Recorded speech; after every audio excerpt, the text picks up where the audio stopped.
Il a dit à Picasso, est-ce que c'est vous qui avez fait ça? Picasso a dit, ben oui. Et alors le photographe lui dit, est-ce que ça vous ennuie si je le prends comme souvenir? Alors les gens étaient absolument stupéfaits du toupet de cet inconnu. Et Picasso a dit, eh bien oui, prenez-le. Et puis le photographe lui dit, eh bien signez. Et il a signé.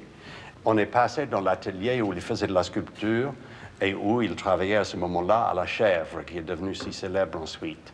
Et puisqu'il avait déjà donné un si beau cadeau à un inconnu, il s'est tourné vers Cocteau et il a dit, eh bien, puisque je fais des cadeaux, il faut que je te donne quelque chose.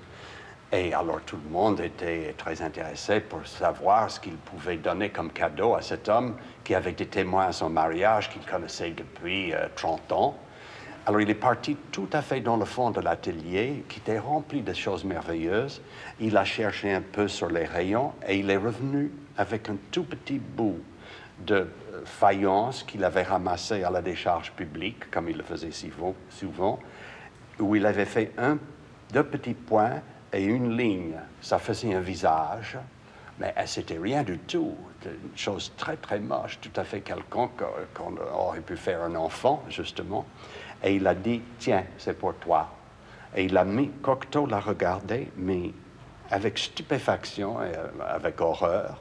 Il n'a pas dit un mot. Alors il y a eu un grand silence et Picasso a dit, regarde, c'est signé.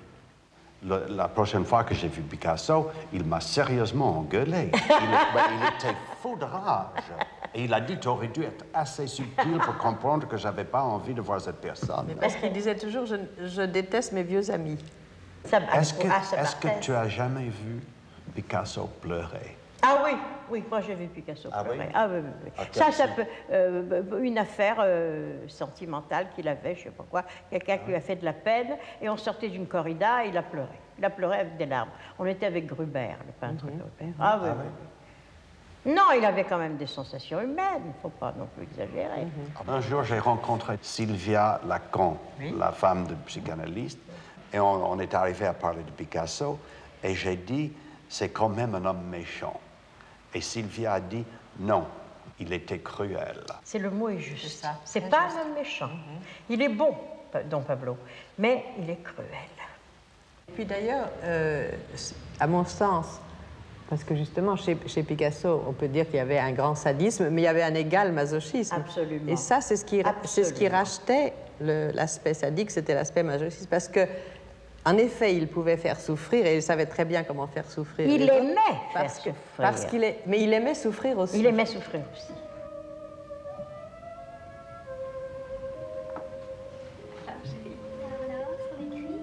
C'est quelque chose que j'ai retrouvé assez drôle parce que j'ai fait ça en 76. Tu vois, j'avais pensé à faire Picasso un portrait cristallin. Ça commence. La rencontre avec Pablo Picasso fut à cet égard un réveil, une sonnerie d'alarme propre à ouvrir les yeux pour l'action, même si l'aube est nauséeuse, grise et tout enchiffronnée. Dès lors, presque à mon insu, je repris les croquis de mémoire pour fixer soit les yeux de basilic, soit les gouttières en relief qui descendaient du nez vers la bouche géométrique, dessinées et ourlées comme dans la statue du scribe accroupi du Louvre. Puisque les peintres hommes affectionnent les formes féminines, un peintre femme devrait logiquement avoir une pulsion semblable vers l'expression et les diverses indications que recèlent un corps et un visage masculin. Alors tu vois, là j'ai ajouté corps désiré, volume méplat, corps de l'autre, corps désirable, seule chose connue ou repérable par le toucher, le goût salé ou sucré, la vue, le corps, seule parcelle de lui-même que l'autre nous concède généreusement, même sans le vouloir. Voilà, c'est ce que je...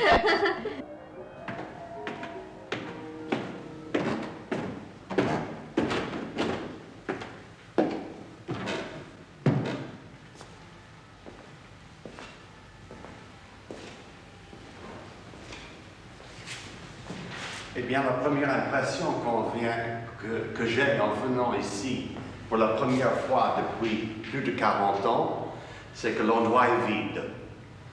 Et quand Picasso était là, quand c'était son atelier pour peindre, c'était tellement rempli de tableaux qu'on avait beaucoup de mal même à tourner, à circuler.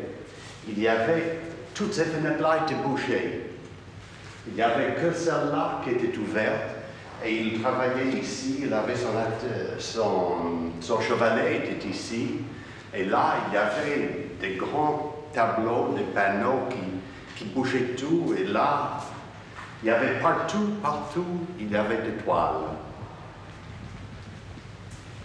Ici, il y avait un banc de jardin public sur lequel les invités, les amis s'asseyaient.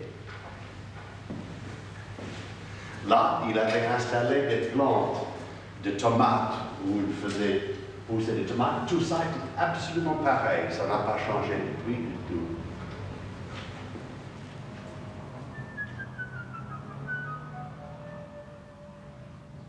Picasso a peint à la rue des Grands Augustins 2 tableaux intitulés La cuisine. Parfois nous y dînions, nous y déjeunions. On retrouve la fenêtre. Ici, c'est la plaque chauffante du fourneau électrique. Au milieu, il y a la table et il la remontre aussi repliée parce que c'était simplement une table qu'on pouvait plier ou déplier si on voulait s'en servir. Là, il y a la petite cage avec les 2 tourterelles. Encore la cage avec le petit hibou que nous avions ramené d'Antibes en 1946.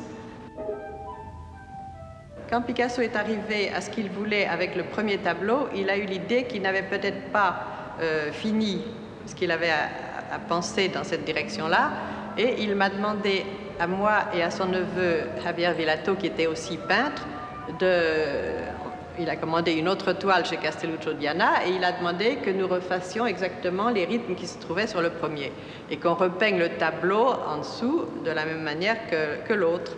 Et évidemment, comme nous avions tous les deux l'habitude de peindre, c'était pas très difficile. On a refait ce tableau-là dans la journée sur l'autre tableau. Et le soir, Pablo est arrivé, il a dit « Ah, mais vous n'y êtes pas du tout, il y a quelque chose qui est de travers par là, en haut, c'était pas comme ça du tout. » Alors, moi d'ailleurs, je ne manquais pas d'aplomb, je n'en manque pas maintenant, mais j'en ai jamais manqué. J'ai dit « Ah non, si nous savons très bien que nous avons fait ça absolument exactement, et si c'est de travers, c'est que c'est le tableau qui n'est pas d'équerre. » Alors Pablo a dit « Oh, quand même, quel toupet, etc. » Et j'ai dit « Non, non, renvoyez-le chez Castelluccio, je suis sûre, alors que le tableau n'est pas d'équerre. » Et en effet, le tableau n'était pas d'équerre, et le fautif, c'était le marchand de toile. Alors c'était assez drôle, évidemment, j'ai eu mon petit triomphe. Ça, c'est une photo de lui avec une colombe que j'ai achetée sur les quais. Le même jour, il y avait un photographe qui était là, alors il a pris la colombe, il s'est mis sur la tête.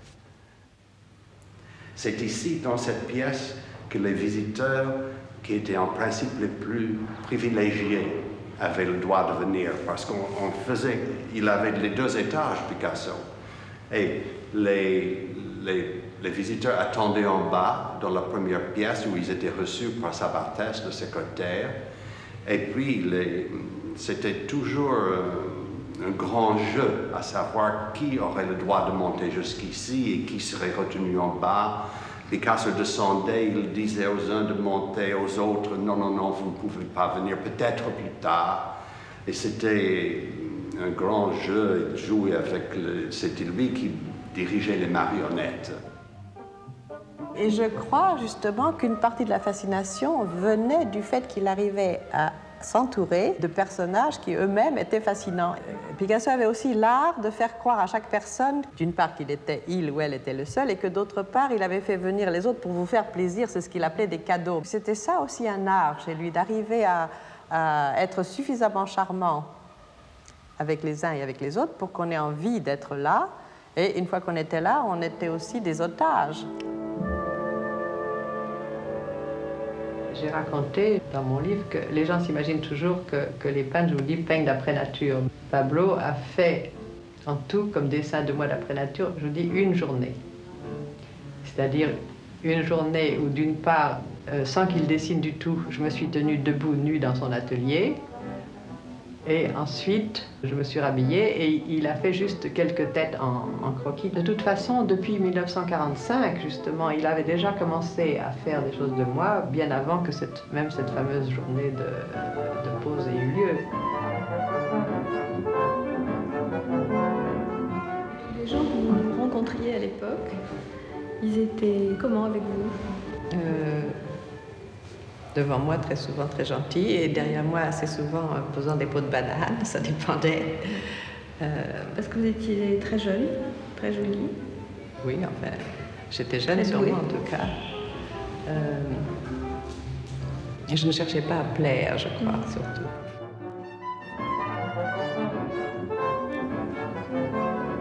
Il y avait quelques transfuges qui faisaient la navette entre Braque et Picasso.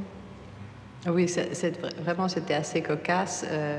À cette époque-là, beaucoup de peintres, ceux qui étaient très connus, qui habitaient Paris, tenaient cours le matin. Et ils travaillaient l'après-midi et le soir. Alors le matin, ce qui était très important, c'était de savoir qui allait chez qui et combien de fois par semaine, puisque ces réunions, enfin, du matin duraient en général d'11h à 1h, et que certains qui étaient malins avaient le temps d'aller, par exemple, de chez Picasso à chez Braque. Donc ils pouvaient être aux deux endroits. Donc, ça, c'était les diplomates. Et puis il y en avait d'autres qui allaient simplement, ils étaient paresseux, ils allaient simplement à un endroit. Mais combien de fois était-il allé par semaine à tel ou tel endroit?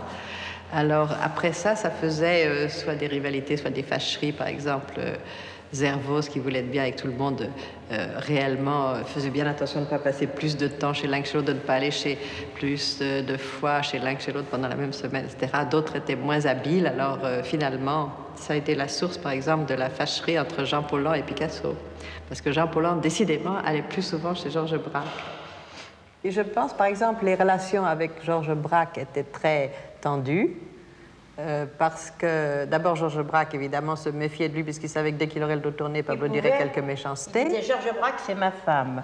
Eh bien, c'est passionnant qu'il ait dit ça, parce que justement, ce qu'il a Je te fait... défends de l'aimer, il m'a dit. Ce qu'il a fait de plus remarquable dans son œuvre, Oui. c'est avec Braque. Ben oui, mais ça, il le mangeait, il ne le voulait pas. Eh ben, il ne l'a pas digéré, peut-être. Non, peut-être. Mais c'est quand même le sommet de son œuvre. Ah, ça, C'est ce qu'il a fait D'accord, oui. avec Braque. Et les jeunes peintres de votre génération, qui étaient complètement occupés par les querelles, ce que Nicolas de Staël appelait le gang de l'abstraction avant, comment réagissaient-ils? On me voyait de temps en temps le matin à l'atelier de Picasso parmi les visiteurs. Et un jour, j'étais avec Dewan et Dérolle dans l'atelier de Dérolle. Et Nicolas de Staël, qui était très très grand, il avait peut-être plus d'1,90 m, est arrivé très costaud, a déjà l'air assez mécontent. Et me voyant là, il me dit, mais j'ai appris que vous allez assez souvent le matin à l'atelier de Picasso, et c'est tout à fait inacceptable. Alors je trouve ça assez cocasse, et je lui dis, mais enfin, je ne vois pas pourquoi ça serait inacceptable, puisque vous, tout le monde dit que tous les matins, vous allez à l'atelier de Georges Braque. Ah oui, mais c'est pas du tout la même chose, parce que Georges Braque n'est pas un destructeur comme Picasso, et je trouve que c'est épouvantable, c'est très mauvais pour vous, et en plus... malgré tout, il était figuratif, etc. Il n'est pas question de figuration dans notre groupe et tout ça. Alors il a commencé à se mettre en colère de plus en plus, parce que moi je riais, je disais que tout chacun est libre de faire ce qui lui plaît. Il a dit que non, et il s'est cassé une chaise même. Alors je me suis dit franchement. Alors ce jour-là, sans vraiment l'avoir voulu, je me suis trouvée fâchée avec de Staël, dont j'aimais énormément la peinture, que j'aime toujours d'ailleurs. Vous savez, j'étais très radicale à cette époque-là. J'étais même très nihiliste. Moi aussi, j'avais ma propre rage de destruction. Oui, ça c'est vrai. C'est une époque qui se prêtait à ça, C'est ça, d'ailleurs. absolument. Oui. Oui. Mais tu étais déjà créatrice, tu travaillais, tu étais Absolument, artiste. oui. Justement, en sortant de la période de l'occupation, où parmi mes meilleurs amis, beaucoup sont morts dans la résistance, moi-même, ça aurait très bien pu m'arriver. Donc, la vie n'avait pas tellement de prix parce que la mort était toujours présente. Et donc, si tu veux, se réhabituer même, par exemple, à l'après-guerre, pour moi et pour des gens de ma génération, c'était assez dur. On aurait voulu rester dans une certaine clandestinité et en somme, on n'avait pas envie de retrouver le soleil. On aurait voulu continuer, au fond, je sais pas quoi, le deuil s'y est à Electre. Enfin, il y avait un côté noir, même chez moi.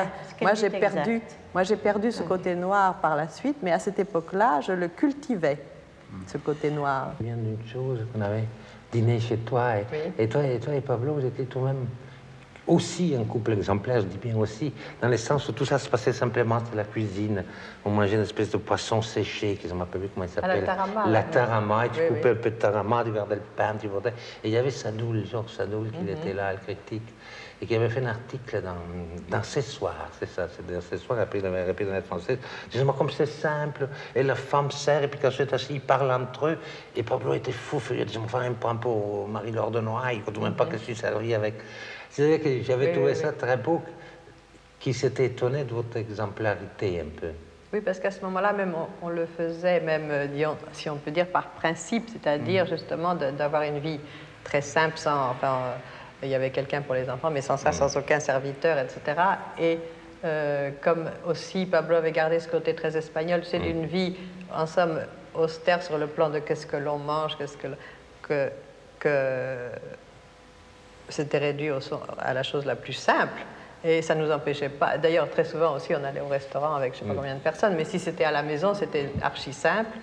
Et en plus, je crois que pour Pablo, c'était une détente et une joie que c'était justement moi qui le faisais. Ça ne l'aurait pas intéressé qu'il y ait quelqu'un d'autre qui soit là et qui le fasse. Dans ce cas-là, il aimait mieux aller au restaurant. Donc, si c'était à la maison, c'était vraiment nous.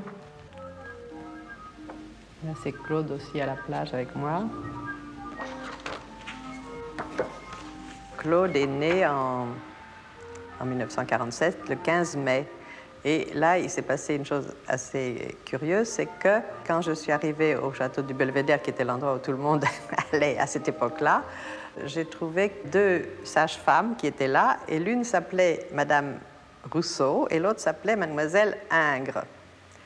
Et d'ailleurs, c'était curieux parce qu'elle avait des bandeaux sur la tête comme un tableau d'Ingres. Or, quand j'avais 18 ans, donc bien des années avant, et quand je ne connaissais pas du tout Pablo, j'avais fait un rêve assez curieux, symbolique, que dans une étable à chèvres, c'est drôle parce que Picasso n'a pas tellement de chèvres, dans une étable à chèvres, il y avait une voiture d'enfant, et sur la voiture d'enfant, devant, accroché à l'endroit où on met les mains d'habitude, il y avait un tableau du douanier Rousseau, et dans l'intérieur, au lieu d'un enfant, il y avait un tableau d'Ingres.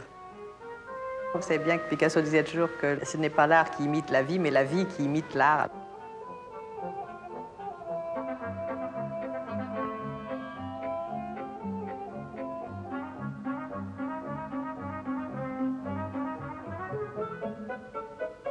Comment se passait la vie de ce jeune peintre de 20 ans à côté d'un peintre célèbre de 60 et un peu plus que 60, et puis ses petits-enfants que vous oubliez parfois à l'école maternelle quand arrivaient plein de visiteurs.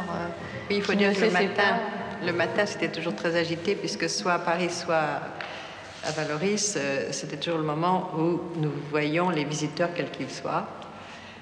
Et en effet, il arrivait que s'il y avait des choses assez importantes sur un plan artistique ou autre, il pouvait arriver que soit Marcel le chauffeur, soit moi-même arrivions à oublier les enfants en classe, et les pauvres malheureux attendaient dans la cour de l'école assez dépités qu'on n'ait pas pensé à eux.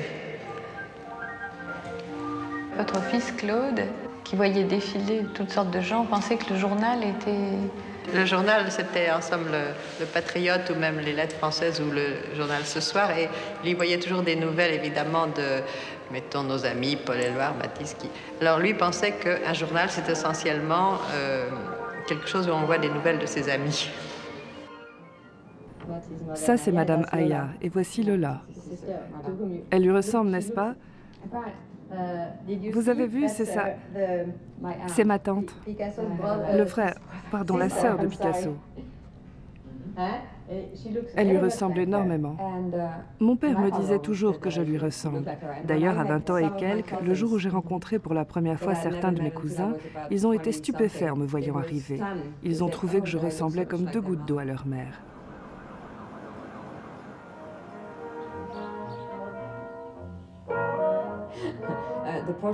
Je n'ai jamais posé pour ce portrait que mon père a fait de moi, parce que j'étais une enfant très calme. En fait, je ne parlais pas beaucoup. Mon père avait même dit que ce serait formidable si je pouvais dormir et me réveiller seulement le jour de mes 21 ans, en femme parfaite. Bonne à marier, quoi. En réalité, ça ne s'est pas vraiment passé comme ça. La femme que je suis devenue n'est pas exactement celle qu'il envisageait.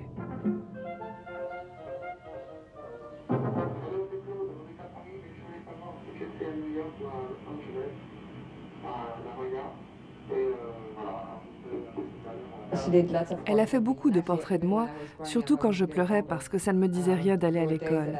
Il y avait des jours où je préférais me dire que je ne me sentais pas en forme. Elle me répondait « Ne t'en fais pas, je te garde au lit. J'appelle l'école et je leur dis que tu es malade, comme ça je pourrais te dessiner. » Et moi je prenais comme une récompense ces portraits que ma mère faisait de moi. Jacques Prévert était un ami très intime et puis il était très drôle. Et je ne sais pour quelle raison, il s'imaginait que ma fille Paloma était retardée mentalement parce qu'elle était extrêmement timide. Et en face de lui, elle ne disait pas un mot. Alors il me disait tout le temps, mais tu sais, ta fille est idiote, ta fille est idiote. Alors je disais, mais non, je t'assure que non, enfin, prouve-le-moi. Alors un jour, il vient et je dis à Paloma, écoute, il faut que tu ailles, elle avait peut-être 2 ans, il faut que tu ailles donner quelque chose et faire un geste pour Prévert et tu lui diras un mot. Alors, elle va dans le jardin, elle pique une petite pâquerette et puis elle va trouver Prévert et elle lui dit d'un air complètement idiot, « Là, Fleur !» Il me dit, tu vois, je t'avais dit, elle est idiote. Un jour, je me souviens, ça c'était pendant l'occupation, que Prévert, qui était un des familiers de l'atelier le matin, vous vous souvenez que Picasso avait fait faire une main qui était le plâtre de sa main et on avait fait de cette main une main en bronze. Oui. Et alors, Prévert faisait une blague idiote, c'est qu'il prenait la main de Picasso dans sa manche, comme ça, et la première personne qui arrivait, il leur donnait la main et les gens se trouvaient avec cette main en bronze. Ils étaient affolés. On a des photographies de vous à cette époque avec de longs cheveux, assise par terre, dans le désordre de l'atelier. Picasso est pieds nus, en short blanc. On dit que c'est vrai que souvent les grands hommes sont petits. Alors voilà l'exemple d'un grand homme qui était petit de taille. Je crois qu'il mesurait 1m62 ou quelque chose comme ça. Au fond, ça l'ennuyait assez de ne pas être plus grand, spécialement quand il était en costume normal. Évidemment, le fait qu'il était assez carré, assez structuré et n'ayant pas les jambes très longues, ça le rendait encore plus petit. Alors il était très content dès qu'il était dans un pays méridional de pouvoir porter des shorts et de montrer aussi ses pieds qu'il avait très bien fait. Matisse avait des grandes volières avec toutes sortes d'oiseaux chez lui et il trouvait qu'en tout cas, personne ne pouvait s'en occuper pendant son absence. Donc, il nous a persuadés que c'était absolument ce qu'il nous fallait pour notre maison, la Galloise à Valoris. Donc, nous avons hérité de tous ces pigeons à pattes velues. Et bon, Pablo les a regardés comme ça.